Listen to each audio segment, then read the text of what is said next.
recording.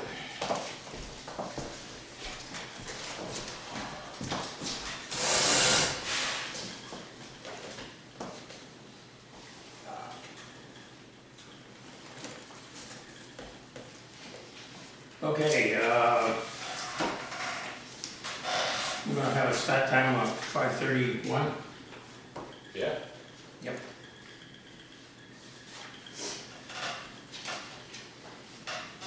And I had the minutes for the 11th and July. Okay. I mean, yeah, in July. Take a look at both of those. Which was it? I might have had the date wrong on one of them. I'm sorry. But, We'll figure it out. yeah. There's two sides, I believe, Okay. on those copies. That's the same one. Yeah, I know. You had to grab one for Phil. Okay. I don't want to see you stressed out. Yeah. Gotta take care of the young ones. Yeah. Dig. Please somebody calls me. Yeah. Well, there's other things, but, you know, we won't talk about it.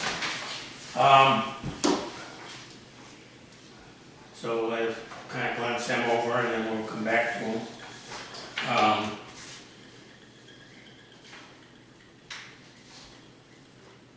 Let's see here.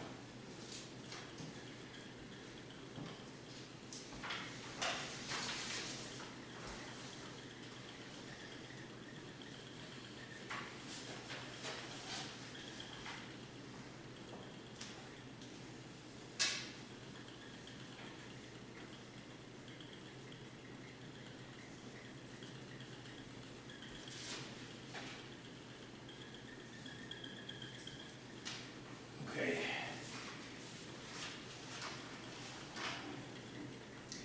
We can come back to it after we'll let Jackie get started, and that way then we'll keep things moving. Okay, sure. So I think everyone has a copy of our update in front of you.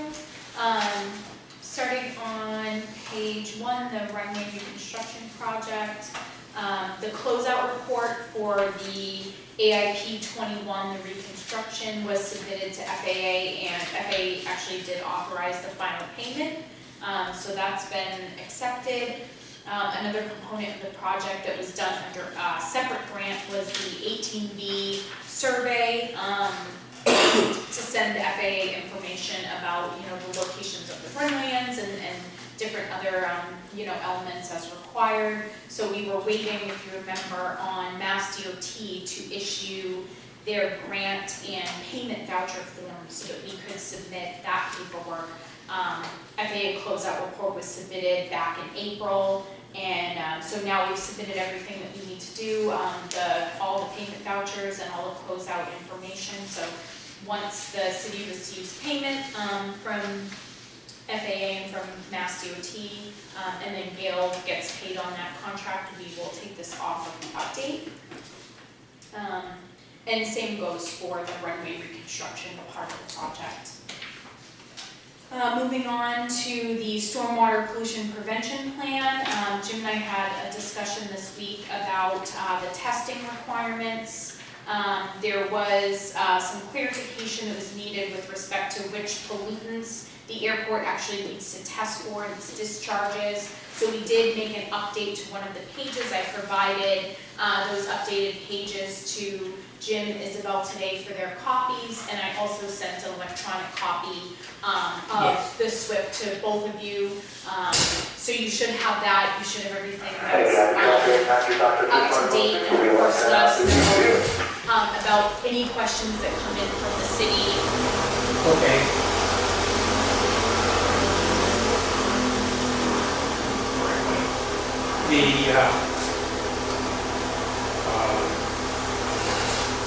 So that was a SWIP part of the runway project, right? Yes. Yeah.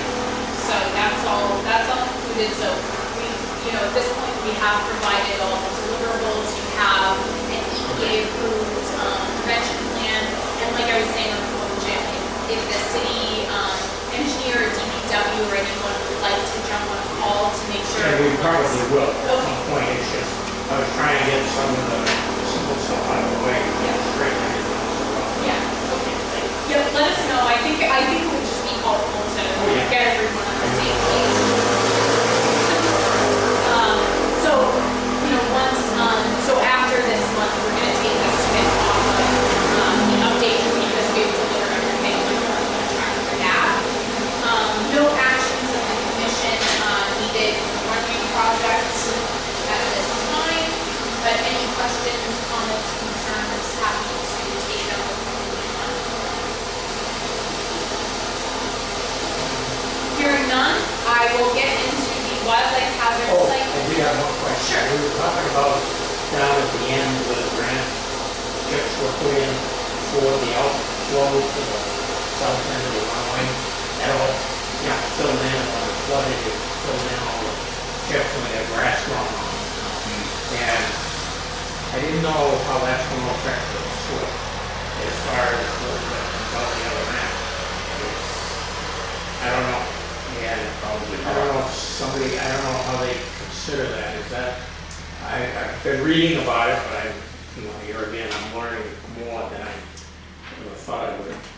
That it has to have, you have to have a clean flow out the other end. Yeah. And we got 3 or 4 of them now, you can hardly get anything through. You couldn't get a sample off. I think only 2 have water flowing out of them. But I'm looking at the catch basins and the inflow and outflow, and the one by his hangar on the road down here has been cleaned on the inflow, but the outflow hasn't been cleaned in years. None of the other 4 have. And so I just didn't know if that was, they were going to leave that way, if that was, I got to figure out how to get grass out of it, I guess, so that it works. No, everything's Sediment complete at this point, so the Yeah. sediment logs are still in it? Huh? Are the sediment logs still in the pipes? No, they're out of the They're- pipes, but they're still some of the hay bales and stuff like that. Yeah. And it's starting to grow, but I don't know if this drought's gonna cause any problems with it, but Yeah. we'll keep working on it, see. A lot of work left to be done as far as getting them cleaned up so that we can get a clean sample. Okay, that's all I've got. Okay. Good. So moving on, wildlife hazard site visit report. So we, the site visit took place back in May, end of May, beginning of June. Isabel was kind enough to assist in collecting responses for the stakeholder survey that was sent around. So we compiled all of those responses, and Isabel and Jim, I know I included you on that email with a summary of all the responses that went out to North Earth Ecological. She took all the information from her survey and all the information from the stakeholder survey and compiled it into the draft report that you have before you today. I'm not going to go over line by line. I'm not going to go over every part of this survey, but just to kind of let you know what is in here so that you can, read through it on your own time, provide me with any comments. I think most people here have my business card, but I have copies that I can provide, and call me with any questions or concerns. I'm happy to take your comments over the phone, whatever works best for you, but just to kind of let you know what's included. Of course, there's some background information about the airport, and there's information about the current wildlife management efforts, including vegetation management. I know Isabel, you're doing a really good job with the mowing and the grass heights and keeping the less than 6 inches most of the time. There are some mowing recommendations, but I think that overall seemed very positive. Okay, she's got some nice pictures. Yeah.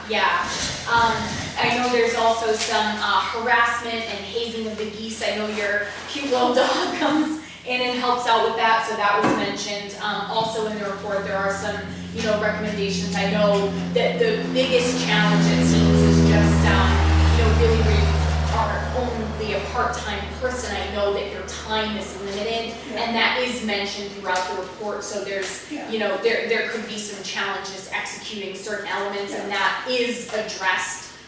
So no concerns there. That we're very aware of that. Yeah, and regarding the geese, we actually saw a plane ready to take off, and he said there's geese on the runway, so he couldn't take off because there was geese. Yeah. And, they're big, but he throttled up, and as soon as he throttled up, they scattered, and still they were on the runway. So Yeah. that's a problem. It is. It is, yeah, and I know, so another, current, some of the efforts are, you have some fencing in place, but not, not a lot. So there are recommendations for, adding fencing and things like that. They do identify when you're looking through, any wildlife that was observed or evidence of wildlife or reports of wildlife are all included, including, they identify the high-risk species. The 3 highest risk that they have here are the Canada geese, like you're mentioning. The white-tailed deer, I know that there was signs of the deer around and reports of the deer and things like that, and then reports and signs of coyote as well. So those were your 3 highest hazard species. There were other species observed and things that are all outlined in the report, but those were the 3 highest ranking. And then the report goes on to identify anything that could be attracting these different animals to the airfield. And then finally, she makes recommendations for different types of improvements, how the biggest one is probably the fencing, which should provide decent justification if the airport decides to move in that direction in the future. That is one of the recommendations in there. So I'm asking if everyone could please, review the report in your own time, give me any comments that you have, questions, concerns. We've already reviewed this report. We're also going to pass the draft along to FAA and Mass DOT and request their review and comment. We're asking for everyone to respond by August 31st. That'll give us a little bit of time to pull together all the comments and hopefully get those over to Newark Ecological, and they can incorporate those in there, and hopefully by September meeting, we'll have a final report for you. So, as long as we can keep that schedule. But again, happy to take any questions, comments that anyone has, any concerns, I think. Well, right after they fixed the sides and boosted up the loam and reseeded it, the geese came in and they were eating the grass seed, so. You can't win. Can't win. And then it rained right after that and they lost some of it. Oh, no. It's okay, it's not their fault. No, I know, but still, yeah. So, any other comments, questions before I move on? Okay, so page 3 or 4. I think the arrow is inbound on the RNM approach early 3-2 on speed. Thank you. The environmental assessment and obstruction analysis project. So this is going to, like we said in the past, identify potential impacts associated with tree clearing in the airport's approaches, and also fence construction. That way you'll be vetted through this federal process as far as National Environmental Policy Act is concerned.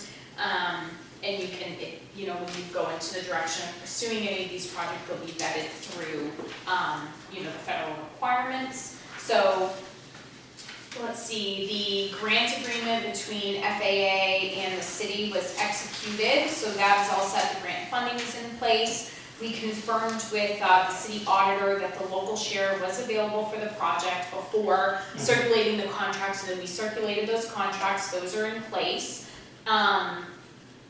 We are working on the obstruction analysis portion, so we're taking a look at both runway approaches, and we're identifying any trees that are obstructing those approaches, and we'll provide, hopefully by the next meeting, we'll be providing you with a draft obstruction study report. So that'll show you exactly where all the trees are located, whether they're on airport property, whether they're on private property, and give you a couple of options as far as what to do. No decision-making needs to happen as part of the obstruction analysis. It's just for informational purposes, so you know what's there. When we start talking about, decision-making, that comes when we're analyzing the environmental assessment. But you'll, but you'll Because I know always, what surprised me was the other end of the swamp, the trees have got to be right down, cut down completely.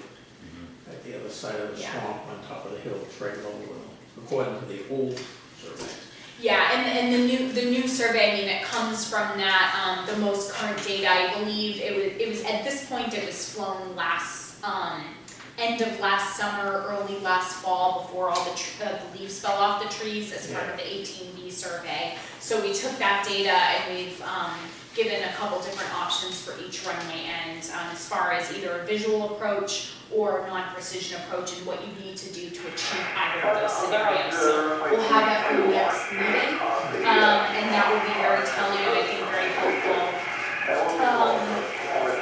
From there, once we have that information and it's reviewed by FAA and Mass DOT and they're allowed to comment on it and everything, we can actually kick off the environmental assessment portion. We had the opportunity for the wetland delineations, the wetland flagging. If you remember, we didn't have any actual mapping of wetlands on airport property. We only had publicly available resources, so as part of this project, we have a sub-consultant, GZA, Geoenvironmental, that started going around today and actually flagging the wetlands on airport property. I believe they're going to finish up on Friday. Yep. And then once we have that information, we'll be able to, do a lot more analysis in terms of impacts from a fence line in different scenarios. Yeah, I think they're concentrating mostly on where the fence, the new fence proposal, it seems to. Yeah, they'll go, they should go right along all the perimeter here, and they should also be getting, putting flags and anything on airport property under where the approaches would fall, the airport approaches. So you should have that information. Anything that's on airport property in proposed project areas is what they'll be looking at. Yeah. Because I don't know, my question was the amount of, you can't build anything or do anything within 100 feet of the wetland.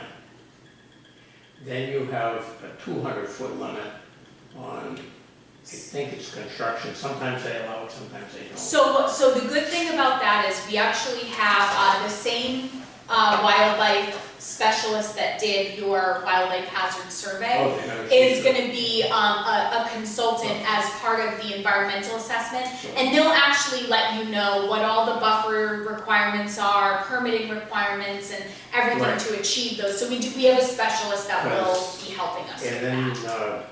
I found out, I was talking today, that Gardner, of course, has very strict set of guidelines for buffering and stuff like that. Templeton doesn't. So, And it that'll may all, be a thing of choice. that'll all come into We'll have to play. figure it out. But that'll all come into play when New Earth Ecological does the environmental analysis part. So that's, I mean, it's good you're thinking ahead and but just to ease your mind, yes, that is on the docket.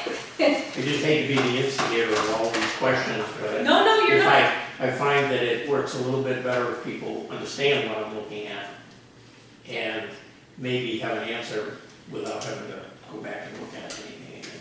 Yeah. Yeah. That's all. No, that's great. And just to, like I said, just to ease your mind, that is all part of the plan. We have it, contracted, so we'll get all that stuff.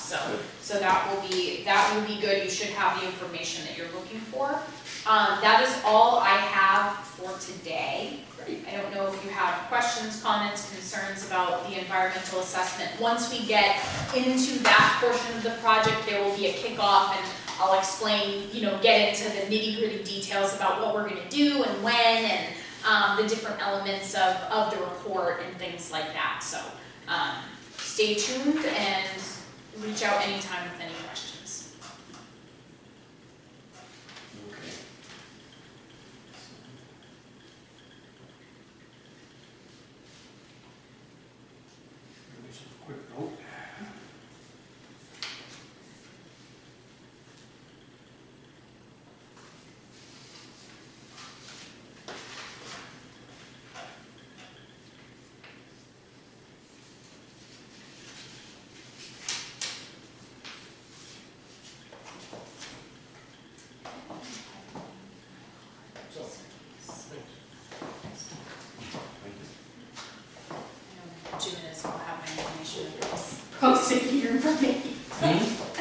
I was giving out my card and I said that you okay. guys have my information, Yeah. so.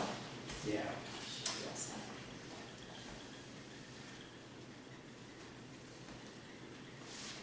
Okay. Isabel, you have a little thing? Yes, so, sort of immediate concern, the gate is having an intermittent issue. And, last week, somebody tried to exit the airport, and they said the, gate wouldn't open. However, the prior person got out through the gate fine, and then the next morning, the gate was working fine, so it is intermittent. I talked to the fence person today, and they're our vetted fence vendor that the city has.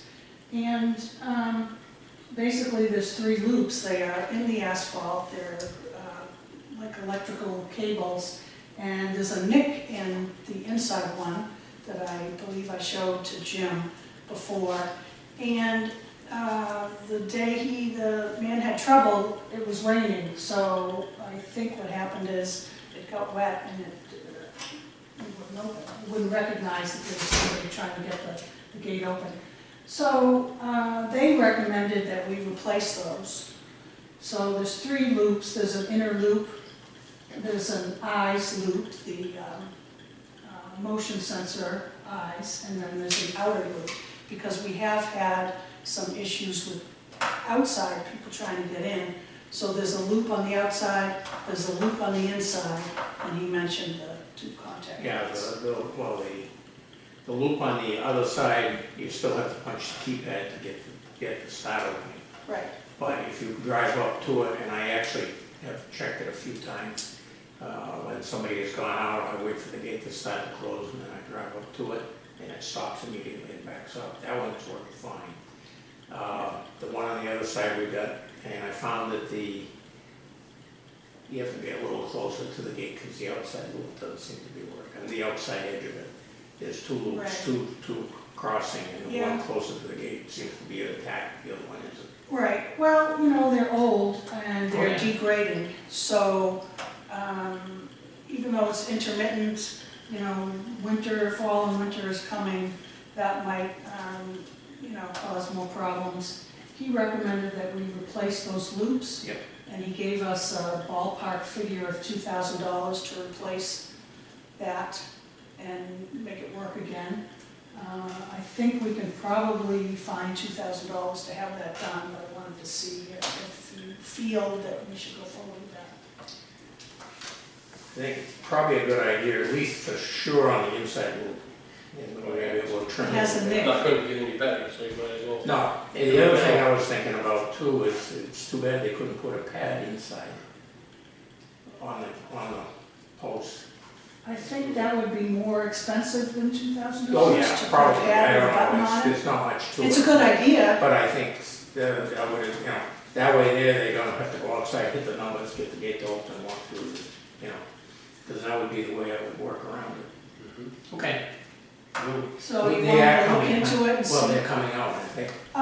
No, well, he was the same one that came out and fixed it before. Yeah, And he looked at the loops and he wrote it down, so he knows exactly what they are. yeah. He knows they're in the asphalt, he knows they're old. and I don't know need to be how they, replaced. I don't know how they do it, I don't know what kind of cable it is.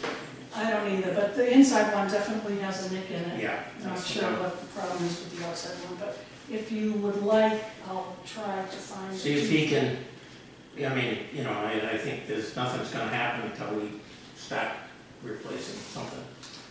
Yeah, and winter's coming, Yeah. rain, moisture, Yeah. Snow, plows, Snow. all that neat stuff. okay, so is that okay to look into that? Yeah, Okay. I would say so. Yeah. All right. I agree. Yeah, we don't want people to get stuck in the airport or not be able to get in, and it has happened quite a few times now. Transcend Air has been here in the last couple of weeks. They're the ones with the 1/5 scale model of their electric vehicle. They came again. Oh, yeah, they've been up. I got some of the equipment for, the guys who were using the drones. Oh, no, These are different. this is the drone launching from No, they might be. That's MIT, yeah. So these people have the electric airplane company. Yeah, and they're further testing. So they thanked us for using the airport, letting them use the airport. Didn't know they were here. MIT has another project coming late fall. They will be here. They notified us today. And the Soaring Club is going to bring probably 10 of their airplanes here to store while their festival is going on, which is September 5th through the 7th.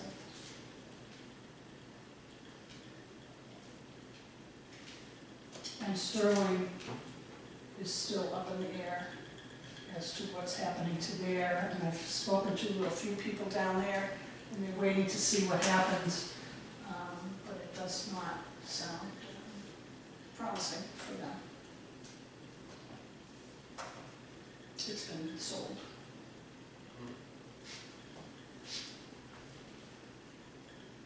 So they might be coming here. We used to have a swim club here. Well, Many- that would be many years nice. ago, 'cause that's what Kevin Dadson built, Kevin Singh. Oh, okay, well, they might be asking to come here, so I told them whatever they need, if they need to come. Okay. The, I've got, when MIT comes out again, I've got one of their control boxes he left in a charger thing, and I trying to catch up with him. I think I've got his phone number, I'm gonna call I him. don't think they'll miss it. Huh? So I don't think they'll miss it. They won't, but But I don't miss it by now. Well, he came out one time because they were launching out of the back of the pickup truck or all the cars. And Oh, yeah. trying to do something, I don't know. I think they were going to hire me this one, but I don't know. They were here on Monday, last Monday, or, no, Is they that were here a over couple of days ago. Or They were here Monday, across the street. across the street, that's a different group. Oh. That's the drone group they were sniffing for methane. Huh. They had a tank they turn on over by the containers, and then they would fly around and see when it sensed it. Yeah, so, That's interesting. yeah, There's so many different groups at MIT, it's ridiculous. yeah. So, and they do a lot of government work. Yeah, they do. So, okay, anything else? No, that's it. Okay. The part of the budget that I'm kind of looking at too is how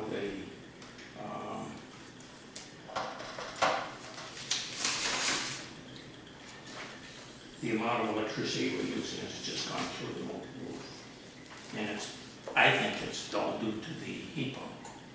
But we gotta keep that warm, it's like 85 down to 45, I think it's gotta be between that range, year round. Because our electric bill was like $400 for a while, and then after they turned it on, it went to 800. And a couple that I saw were 1,000. And so, trying to figure it out and see what adjustments can be made.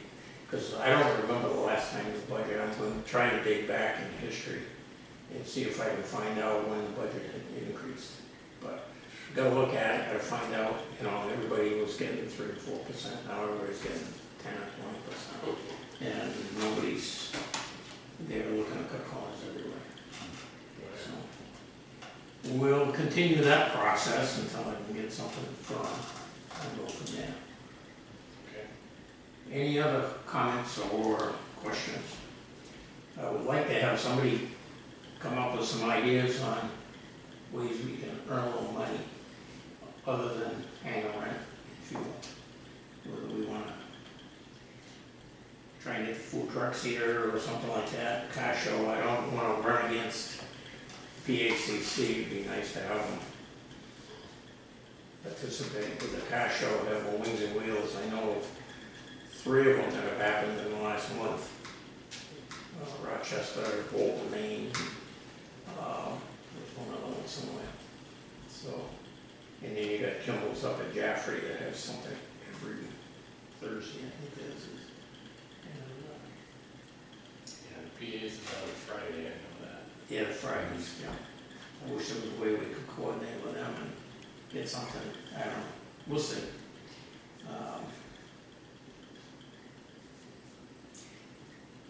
Any other questions? Any other answers? And, very good. 6, if everybody agrees. Yeah. Oh, we have to approve Minutes. the 2 minutes Oh, for yeah, minutes. June and July. I'll make a motion to approve those. I looked them over. Second. Okay,